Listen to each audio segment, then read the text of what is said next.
gente não lê a natureza e começa a ler outras fontes de conhecimento. E para dizer que a Bíblia ela não é contrária à natureza. Parente falou. E já leu também outro canto. E a natureza, o grande livro, ele é o referencial teórico de todos os conhecimentos em todos os tempos, para todo aquele que se dedica a estudar qualquer coisa, natureza. Ou as leis da física é de outro canto, não é daqui. Ou as leis da física não são naturais, ou a matemática não é uma ciência natural. Ou a biologia não é, ou a filosofia, ou administrar não é algo natural. Mas aí quando você vai buscar os seus referenciais teóricos, você vai buscar ser humano, cara, que depende desse grande referencial. Pode até ser, mas não pode esquecer que o referencial teórico do Galileu Galilei não foi nenhum outro autor. Observando o comportamento da natureza, cai a fruta. Vou pensar esse negócio. Se eu colocar um corpo mais leve, qual é a velocidade que cai? Por que cai mais lento? O ar. Concentração do ar. Coisa, natureza, aparentemente. Natureza. O outro está olhando lá, o céu, estrela. Aquela estrela ela se atrasa em determinado momento da rotação. Começando a perceber que não é a Terra que gira em torno do Sol. Ou que o Sol gira em torno da Terra. Acho que é o contrário. Natureza, referencial teórico.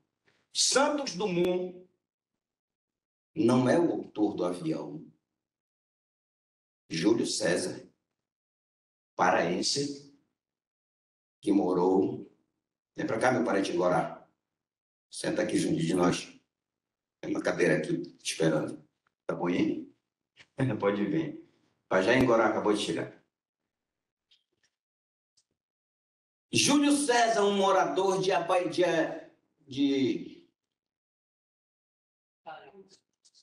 Pará. Lá do Pará, mas da cidade de Acará.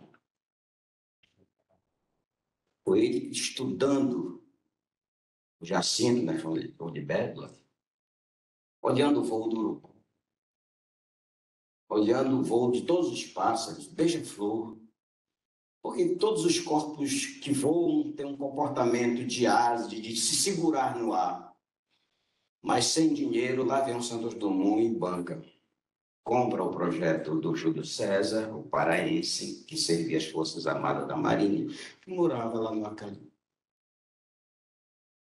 Vem para São Paulo e também não tem o mesmo, e vai para a França. E acontece a história. Quem está, então, como autor do avião?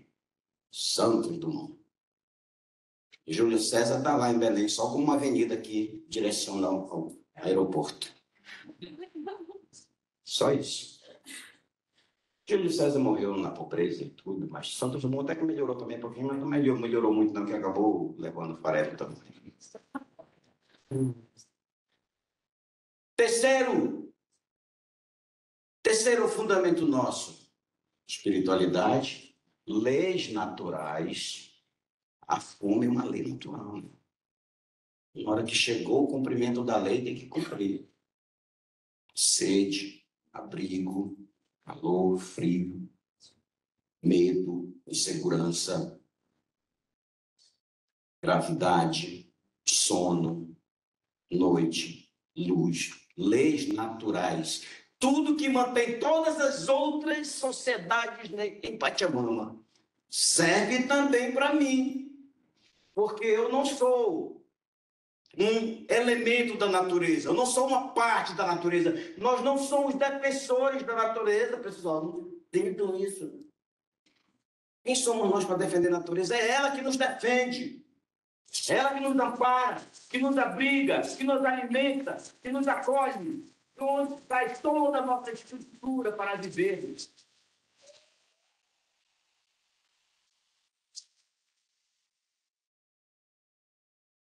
Se eu tombar aqui agora e seguirmos todos nós, aqui vão nascer plantas e plantas, as raízes vão abraçar esse prédio aqui. Ele vai desaparecer, vai sendo engolido aos poucos. Natureza que se recupera, nós não. Água. Quando a água cai, depois de um deserto de águas, ou da ausência de águas, quando a chuva cai, quem primeiro bebe água é a terra. Quando ela estiver satisfeita, os rios começam a subir.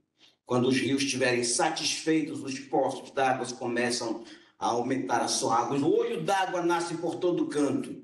Depois que nós vamos beber, ainda tem os animais e as árvores antes de nós. Tudo que nós decidimos entre nós, que é um terceiro princípio e o último, e que esse último tem desdobramentos desgraçados por falta da compreensão da lei natural e da lei espiritual. É o que nós decidimos entre nós. Tudo que nós decidimos entre nós não pode ferir a lei natural nem a espiritual, porque nós começamos a entrar num estado de depressão, levando ao suicídio, levando ao descrédito, levando à solidão, à depressão, a todos os males que vêm atacar um ser humano. E aí você corre para alguém te curar que não acredita em nada disso. E ele vai te encher de droga. Mas tira a droga. Tu vai estar doente do mesmo jeito, né, Camacã? Eu termino esta fala afirmando que se esse dia aqui não te trouxer nenhuma ideia, nenhum ponto para refletir no teu caminhar, nas tuas decisões daqui para frente, você perdeu tempo. Era melhor não ter vindo. Para que você não se canse desse discurso. Porque também esse discurso aqui não é nada.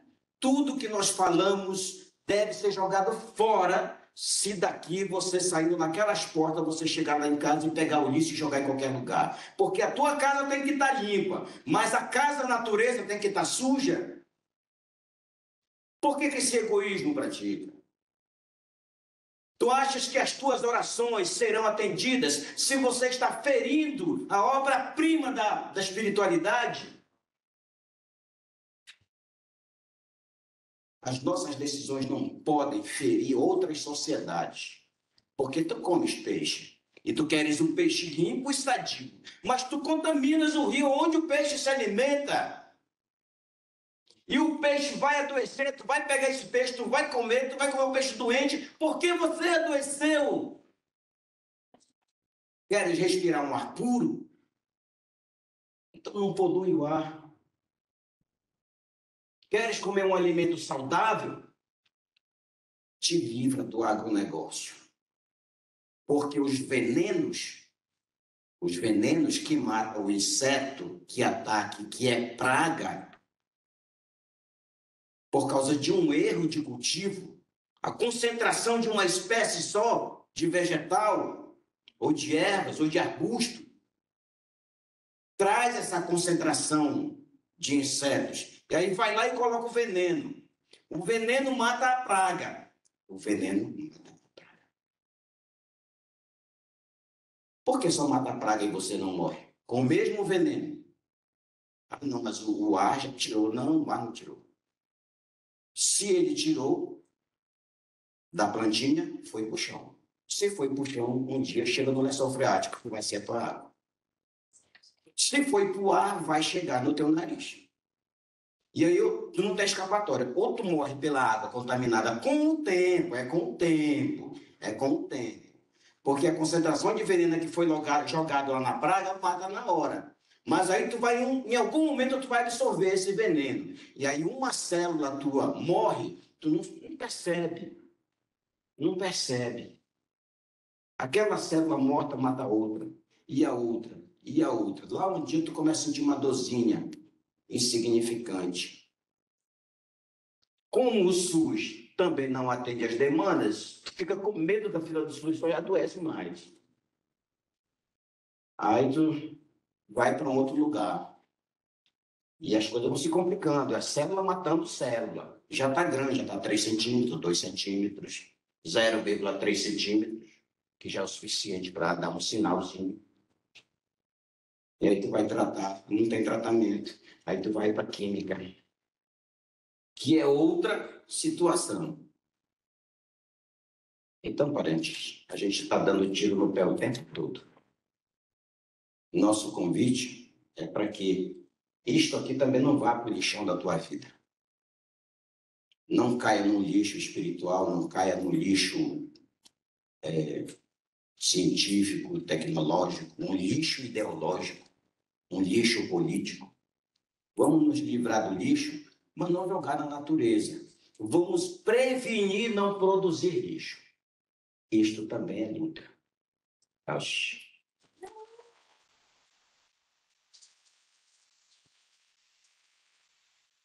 Obrigado. Obrigado, Brasil. Obrigado.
E agora,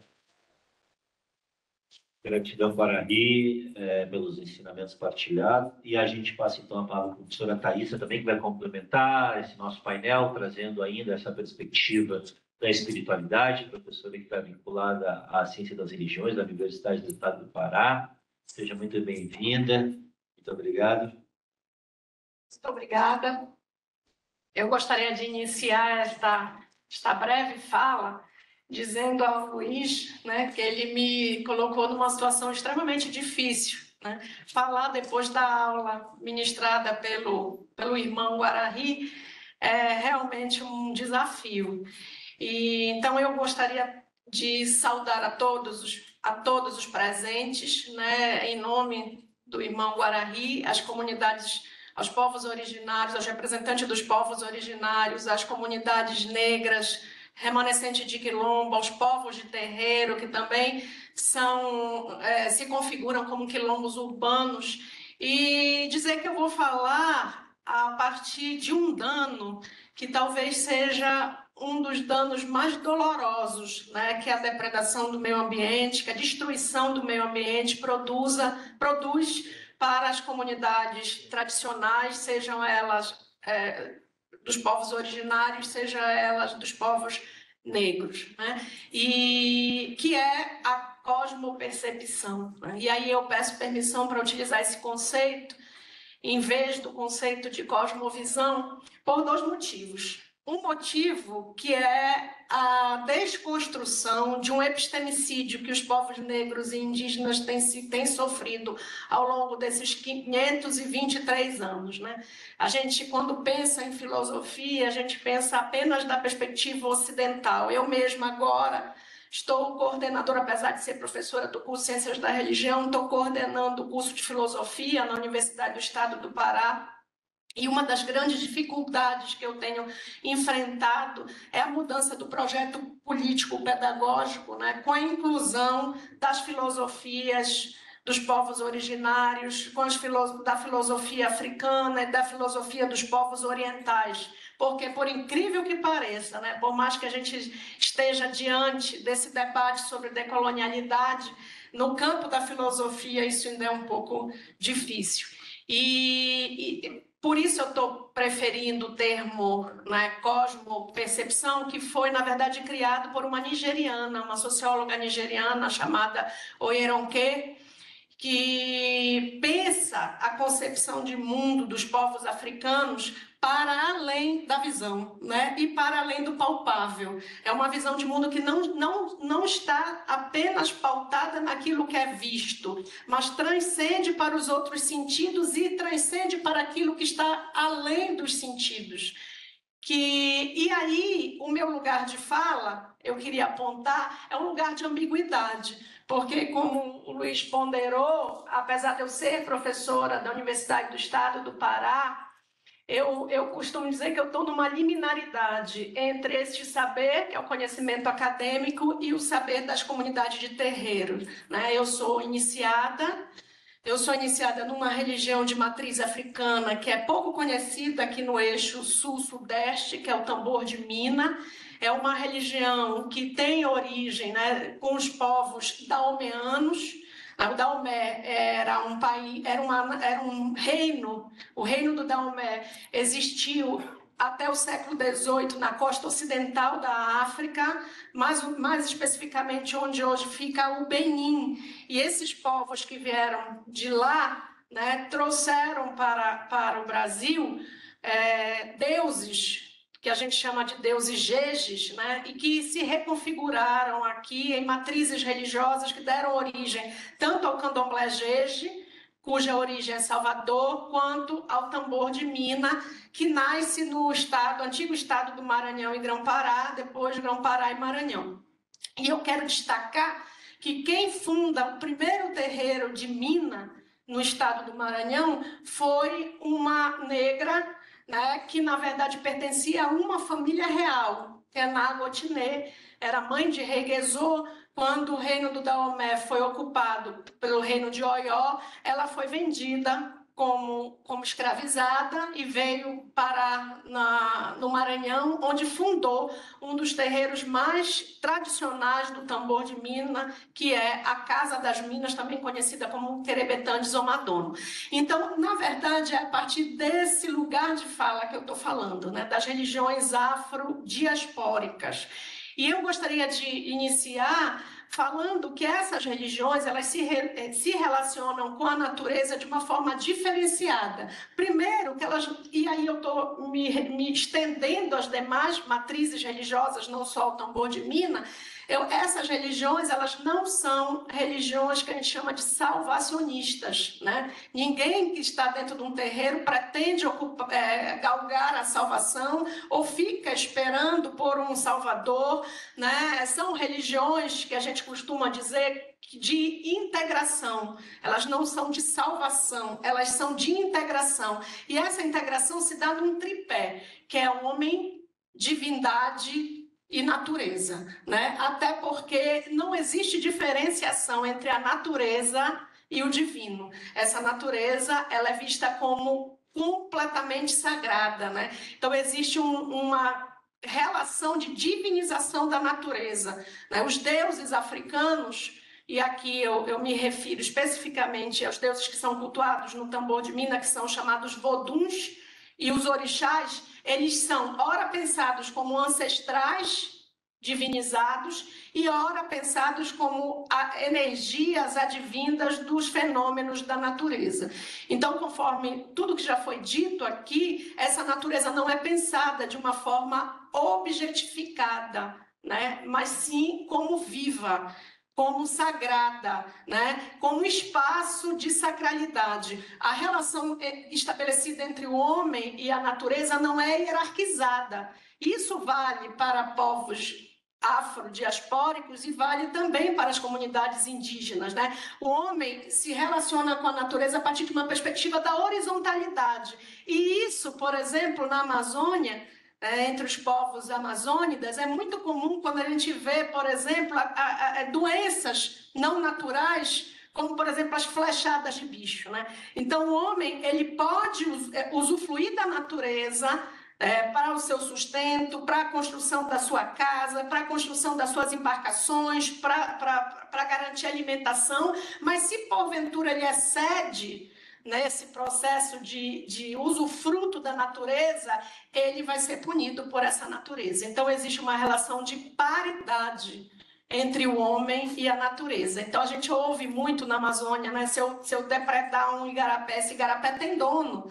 Né? Se eu entrar no igarapé, alguém de manhã falava desse exemplo, eu não posso entrar no igarapé quando eu estou menstruada, eu não posso entrar na mata e caçar uma família inteira de pacas, porque eu vou levar uma flechada de bicho, e essa flechada de bicho vai se configurar enquanto doença no meu corpo. Ou seja, é o feedback da natureza em relação a esse processo de depredação que eu imponho a ela. Então, o que eu estou falando aqui é deste modo, como eu estou querendo utilizar um conceito que foi criado por um antropólogo que estudava especificamente as sociedades indígenas, que foi Eduardo Ferro de Castro, que é o conceito de perspectivismo, né? Então, embora ele seja um estudioso das comunidades indígenas, eu acho que essa ideia se aplica perfeitamente aos povos de terreiros, né? Então, o que ele está chamando de perspectivismo? É o modo como alguns povos, sobretudo os indígenas, veem os animais e outras subjetividades que povoam o universo, como deuses, espíritos ancestrais, né, e outros habitantes. Na verdade, trata-se de um pensamento não dualista, que não separa homem e natureza como pares de opostos, né? Então, é a ideia de que o mundo é habitado por diferentes espécies que são, na verdade, sujeitos. E esse mundo ele é povoado por sujeitos humanos e sujeitos não humanos, né? E esses indivíduos, esses sujeitos humanos e não humanos, na verdade, eles são complementares. Muitas vezes, eles estabelecem uma relação de contiguidade, né? Um sujeito que hoje, um povo que hoje é humano, pode ter sido como mito de origem uma relação com um elemento da natureza, com um animal da natureza. Então, na verdade, esse sistema de classificação ele não é estático, ele é relacional. O homem pode ter sido um animal na sua origem e um animal pode também se transformar num ser humano. Ou seja, existe uma relação de contiguidade entre o humano e o não humano, né? E como isso se expressa no terreiro, especificamente no tambor de mina, né? Se expressa na maneira de se ver as entidades, né? O tambor de mina é uma religião híbrida. Por que eu digo que ela é uma religião híbrida? Porque ao mesmo tempo que ela cultua os deuses africanos, né, ela inseriu no seu panteão alguns personagens da história, né, luso-brasileira. E sobretudo quando migra para o eixo da Amazônia, ela inclui no seu panteão algumas entidades que pertencem à nossa cosmopercepção indígena. E a noção de pessoa dentro dessas religiões, ela é completamente diferente da noção de pessoa ocidental cartesiana, né? Por quê? Porque uma mesma entidade, por exemplo, e aqui eu quero destacar uma das entidades que é mais conhecida do tambor de mina, por isso que está aqui o Marara, né? Que é Dona Mariana. Eu acho que quem é da Amazônia já deve ter escutado falar da Dona Mariana. Então, Dona Mariana é descrita como uma entidade cabocla, é uma cabocla, né? Mas, quando a gente pensa nessa Dona Mariana, ora ela é pensada como uma cabocla, ora ela é pensada como uma princesa, ora ela é pensada como uma arara, né? Então, se ela vem, por exemplo, nos rituais de cura, ela não se apresenta e nem se manifesta como um elemento humano, mas ela se manifesta como um animal, né? Outra entidade que é muito conhecida também da família de Dona Mariana é Dona Jarina, né? E existe na Amazônia uma palmeira cujo nome é Jarina. E esta palmeira dá uma semente que a gente conhece como marfim vegetal, muito utilizado para fazer colares, para fazer adornos, etc. E aí eu pergunto a vocês, a Jarina, que é adorada como entidade, é a palmeira ou é uma índia? Ou é uma cabocla? É tudo ao mesmo tempo, né? A gente não existe essa separação. Inclusive, a partir da perspectiva do transe, né? As religiões afro-brasileiras têm como característica máxima o fenômeno do transe. Por isso que a gente chama de religiões de integração. Eu não preciso esperar um salvador, porque os deuses descem no meu corpo todos os dias. Basta eu cantar, basta ter um ritual que a divindade baixa no meu corpo, os encantados baixam no meu corpo. E muitas vezes esses transes, eles também têm formato zoomórfico, né? Então é muito comum a gente encontrar em alguns terreiros de mina, que também nas chamadas sessões de cura, as pessoas que entram em transe com animais como uma cobra e a performance é uma performance de cobra, né? Assim como na mitologia, a gente também tem a experiência, por exemplo, de orixás, e aqui eu quero me referir à minha mãe, né? Mãe Ansã, que se transforma num búfalo. Alguns dizem veste a roupa de um búfalo, outros dizem se transforma num búfalo, né? Ou seja, não tem essa diferenciação hermética entre o que é homem e o que é natureza. Existe sim uma relação de contiguidade entre esses dois sujeitos, né? E justamente porque a sacralidade está no fenômeno da natureza, né? Então as entidades se encantam, como eu falei, se encantam em forma animal. Aqui existe uma figura da história portuguesa que entra para o tambor de mina, eu digo que sofre um processo de africanização, que é Rei Sebastião, né? Rei Sebastião foi um rei português que sumiu, né? Na verdade morreu, a história diz, né, que sumiu, mas ele morreu na Batalha de Alcácer Quibir, no norte da África, e como os portugueses não aceitaram a derrota para os africanos, criou-se uma mitologia de que ele teria se encantado, e essa ideia entra para o tambor de mina. E esse rei Sebastião, tanto no Pará como no Maranhão, acredita-se que ele se encanta num touro, né? Então percebam, essas entidades elas podem se transformar em animais, elas podem se encantar em animais ou elas podem se apresentar no formato de animais. Além disso, eu queria destacar a existência de histórias, e aqui eu estou usando mitos não como em verdade, porque muitas vezes a gente tem uma ideia de mito que vai bater na ideia de inverdade, mito não é isso, né? Mas existem na Amazônia as chamadas plantas de proteção, que são, sobretudo, os tajás, né?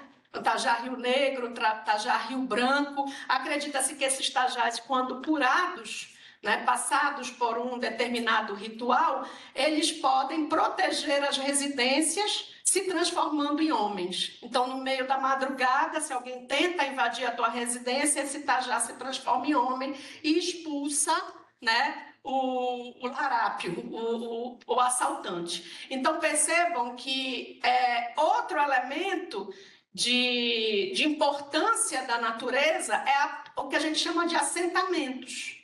Né? O que são assentamentos? São espécies, e aqui eu estou usando um termo só para fins de entendimento, de intronização do sagrado. Né? Como eu disse, o sagrado ele não é transcendente, ele não está no céu. O sagrado está no rio, está na pedra, está na cachoeira, está no mar, né? Está nas matas. E esse sagrado, né, ele pode ser entronizado numa pedra. Né? Toda vez que uma pessoa se inicia, né, ou seja, e a iniciação é um nascimento para a religião, nosso nascimento não se dá quando eu saí do útero da minha mãe, mas ele se dá quando eu passei por um processo iniciático, tanto que alguns afro-religiosos, inclusive, quando vão apresentar o espaço do terreiro, eles costumam dizer, olha, aqui é a camarinha, né? Que é o quarto onde se faz a iniciação, é o útero da casa, né? Então, o ser humano, ele não nasce quando ele sai do útero biológico da sua mãe, mas ele nasce quando ele é iniciado. E para que ele nasça, ou seja, para que ele venha ao mundo enquanto sujeito religioso, ele precisa da natureza, né? Então, nesse processo iniciático são utilizados, por exemplo, ervas, em banhos, são utilizados elementos animais, são elementos minerais, quer dizer, sem a natureza eu não existo enquanto sujeito, eu nem consigo nascer, né? Eu preciso da natureza para nascer, né? Então, esses espaços de natureza, eles são considerados sagrados, eles são considerados energéticos, né? Eles possuem a energia do sagrado, né? São lugares de encantaria, por exemplo, né? Que são encantarias? Né? Você quer explicar? Pode? Então, parente,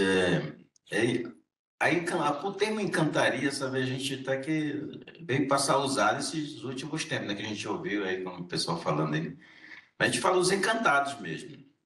Os encantados são as pessoas boas, que serviram a sociedade, que foram pessoas exemplares, foram pessoas que construíram a sociedade. Então, essas pessoas elas vão continuar servindo a sociedade, só que de outro lugar, né? Do mundo dos encantados. A gente tem muita história de encantados, né?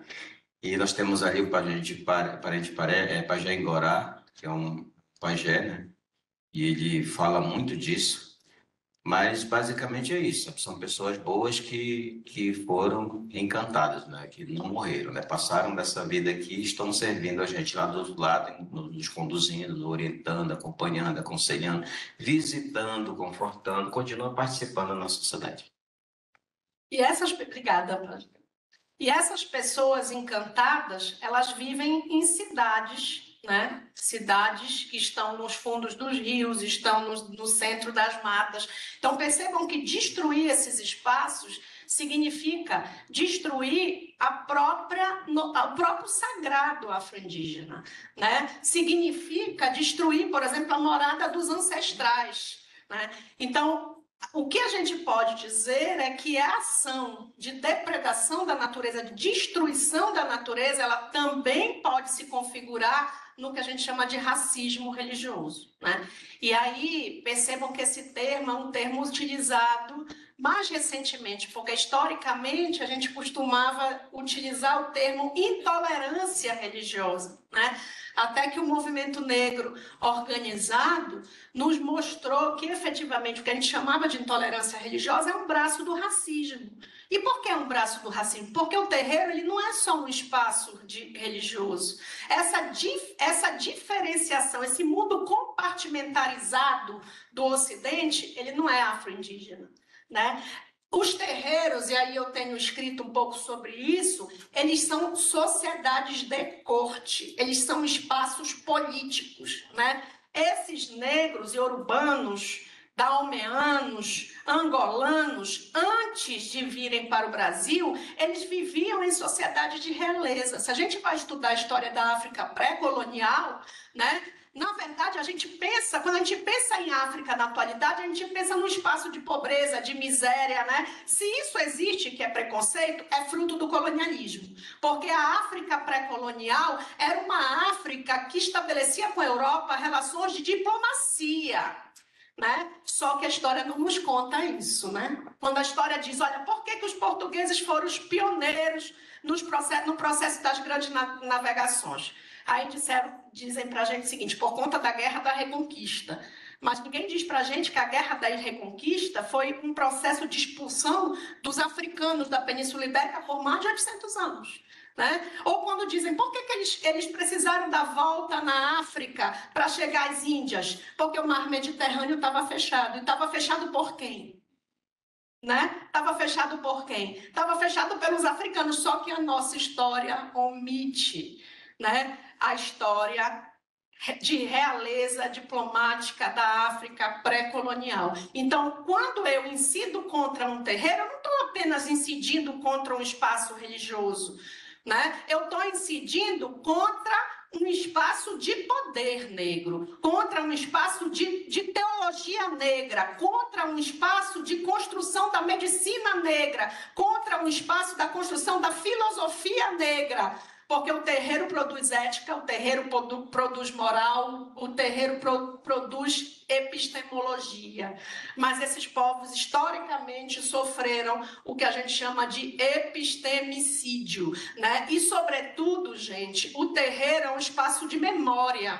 Né? E percebam, alguém falou aqui dessa memória, dessa história que não é contada a partir da linearidade, né? Eu costumo dizer que a memória do terreiro, primeiro, ela nem é contada só pela oralidade, ela é contada pela música, ela é contada pela performance corporal, né? E quando um sacerdote ou um filho de santo dança, ele está retomando essa memória, esse imaginário de uma África que foi destruída, que é a África de realeza. Então, o preconceito estabelecido contra os terreiros é sim racismo, tá? Porque destrói justamente essa memória que nos foi usurpada, né? E que agora a gente está tentando reimplantar a partir da lei 10.639. 10.639 a gente sabe com muita dificuldade. Só quem é professor de educação básica aqui sabe o quanto a escola também é um espaço de racismo, né?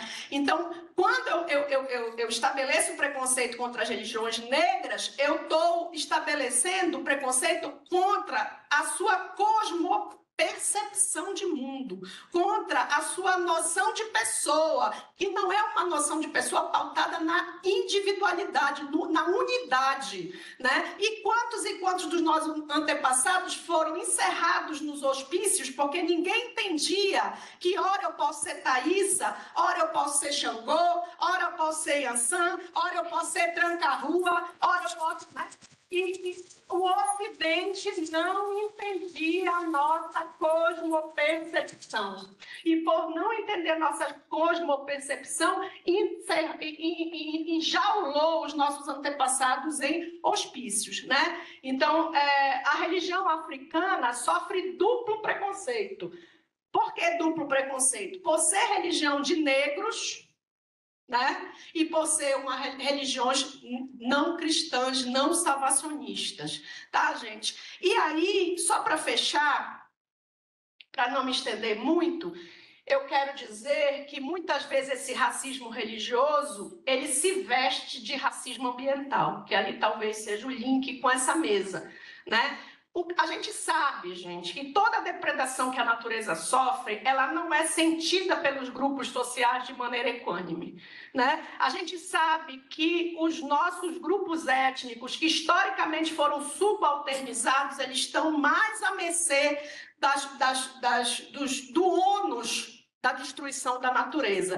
Então, historicamente, por exemplo, são os povos negros e os povos indígenas que sofrem com o desmatamento, com a poluição, com a jogada de dejetos, né? Ninguém vai jogar dejeto no centro de São Paulo, vai jogar dejeto aonde? No lixão. Onde é que é o lixão?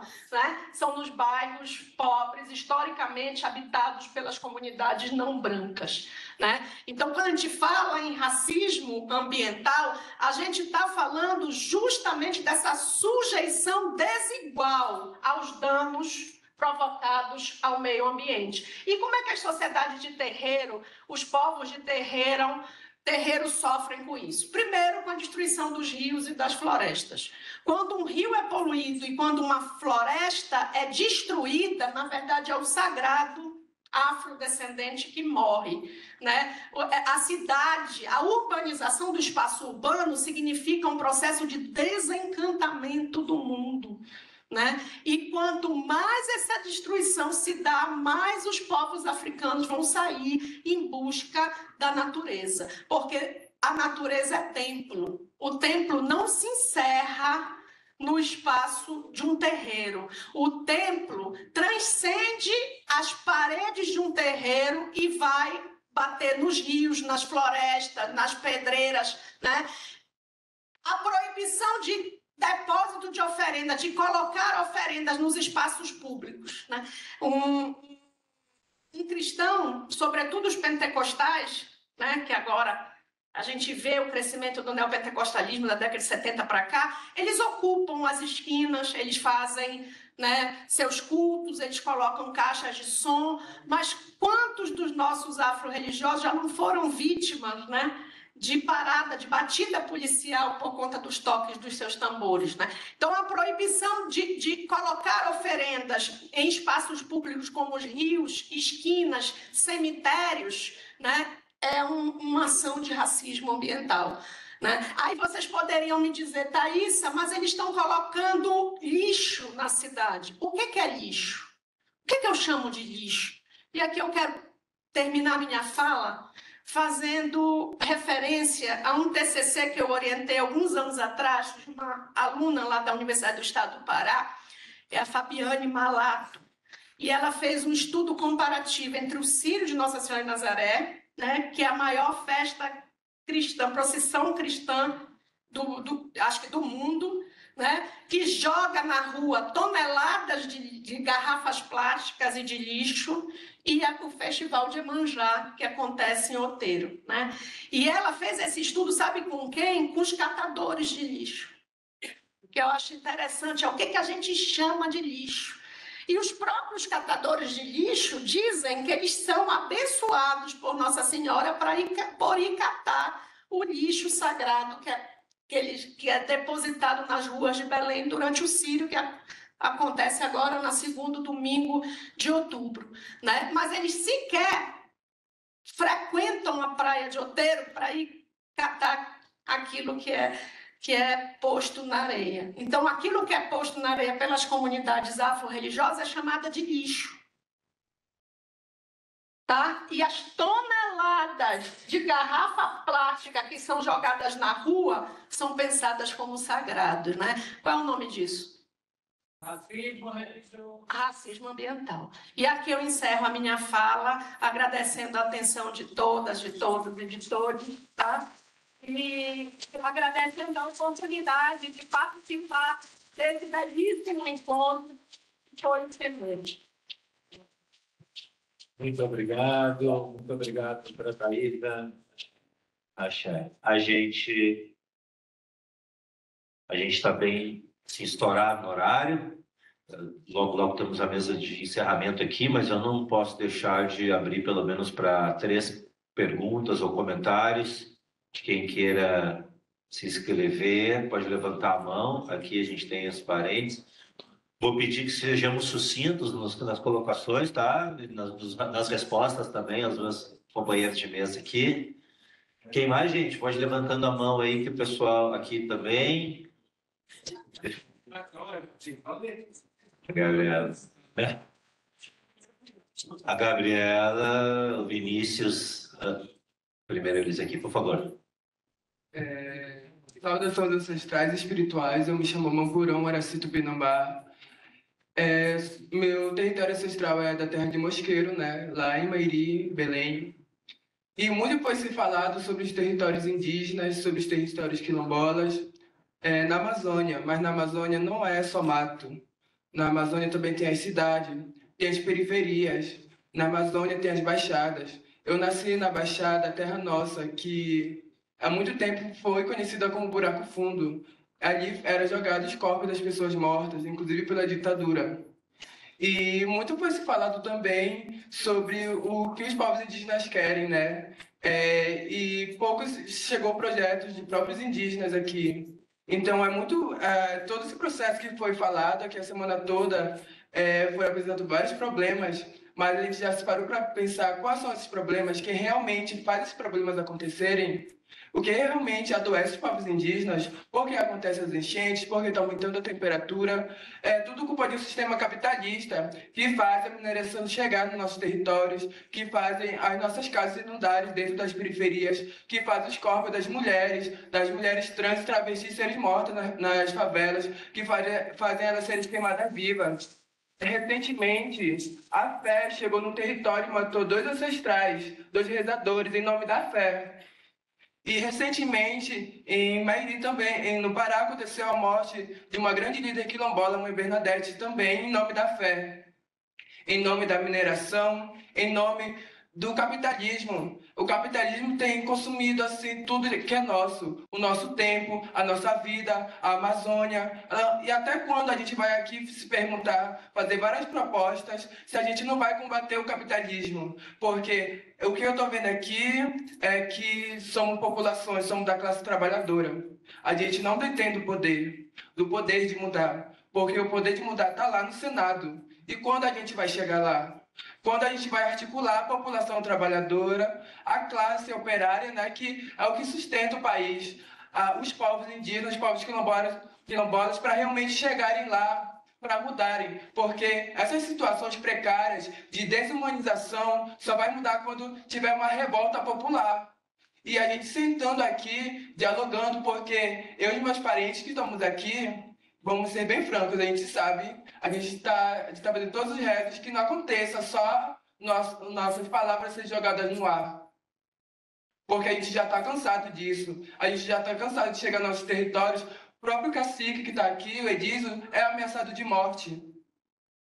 E quando vai ter proteção? Quando vai ter ação do governo, né? Porque a gente debate aqui e cadê as pessoas do governo para estarem aqui? Cadê as pessoas que realmente que defendem o capitalismo a dentes e ossos, o dedo da mão, o dedo do pé, o fio do cabelo para estarem aqui discutindo com a gente? Se eles vão chegar no começo, vão chegar no final.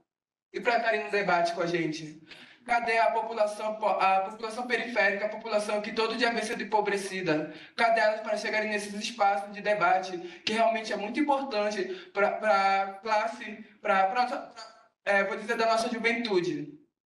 A nossa juventude está trabalhando, a nossa juventude está se prostituindo, a nossa juventude está se drogando, a nossa juventude está saindo dos outros estados para vir construir o mínimo de sobrevivência. Cadê essa juventude também para estar aqui? Cadê a juventude das outras universidades para estar escutando isso aqui?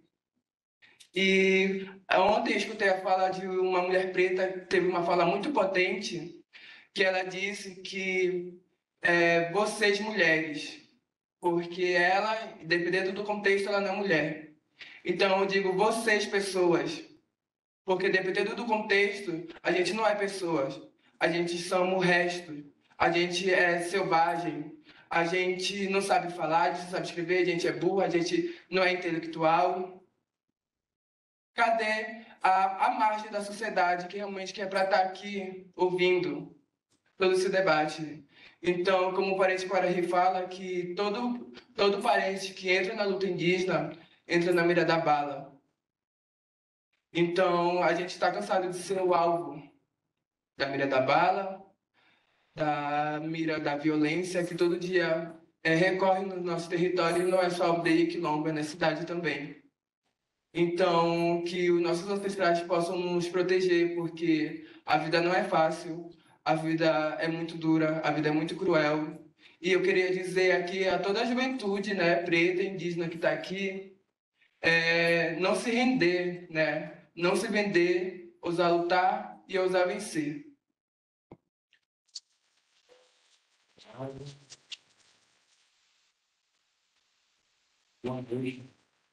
Meio Tchaquei do povo Camacamo da Bahia, eu queria agradecer primeiramente a oportunidade de estar aqui representando o meu povo, nosso Nordeste brasileiro.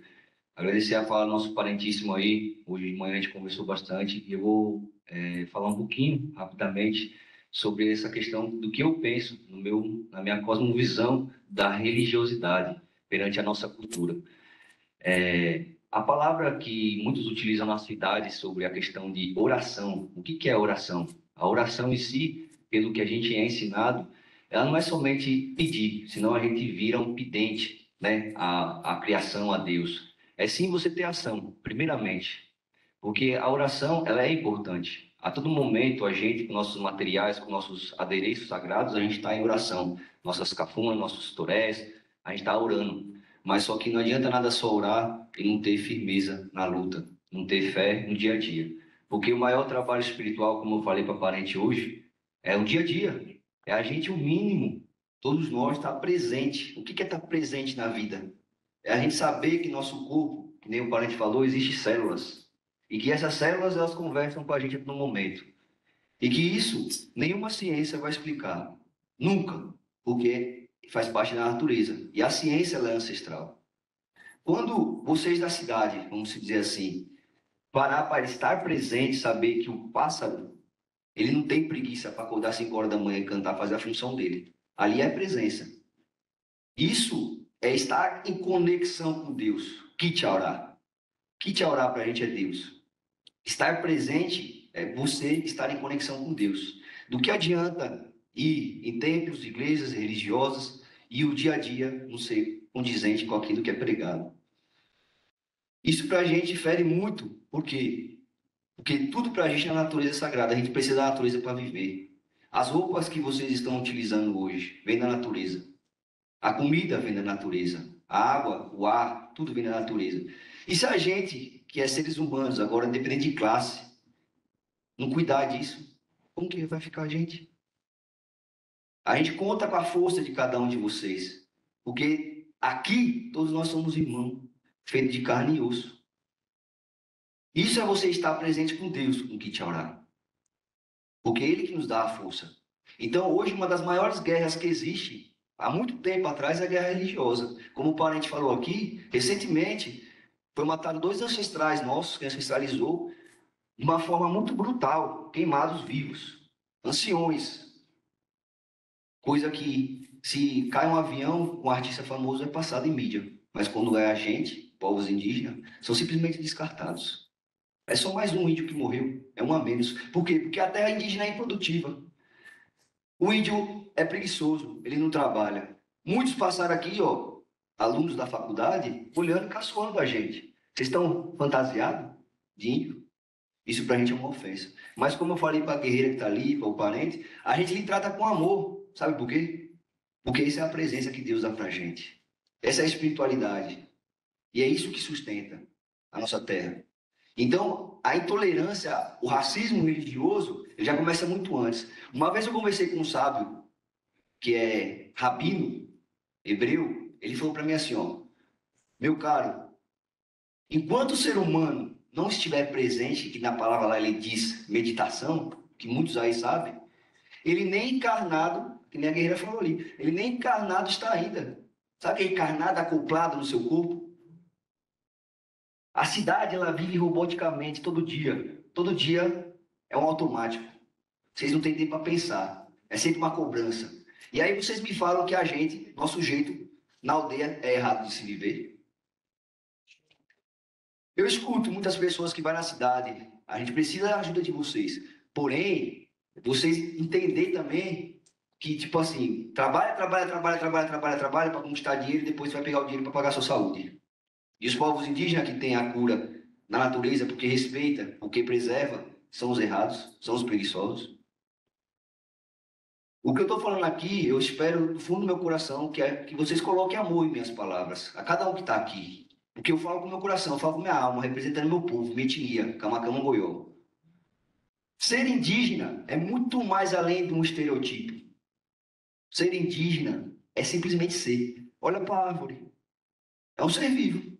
Você acha que ela está brigando com alguém para ser? Não, ela simplesmente é. Isso é estado de presença. Isso é estado de meditação. Então, pode ser o maior, grande presidente que for, governo que for. Enquanto não ter a presença, não vai entender nada disso que os guerreiros falaram ali, ó. Não vai entender o que o nosso parente, as parentes falou. Não vai entender nada. Vai entrar de um ouvido e vai pelo outro. O buscar a presença é diariamente. É você se melhorar como ser humano. É você se aperfeiçoar. Não só para o sistema que cobra vocês todo dia, mas sim para vocês mesmos. É pisar o pé na terra. É não ter nojo da terra, não. É pisar. É se orgulhar por ter uma terra para pisar. Porque muitos nossos da Bahia já não tem nossa terra para nós fazer nossos cantos, nossos rezos. Porque fomos os primeiros a sofrer a influência de fora. Expandir para outros territórios. Então dê valor a isso. Leve no coração de vocês. A maior espiritualidade, ela não está em religião nenhuma. Ela está na conexão diretamente de você com a sua alma. E é ali que Tchaurá habita. É ali que Deus habita.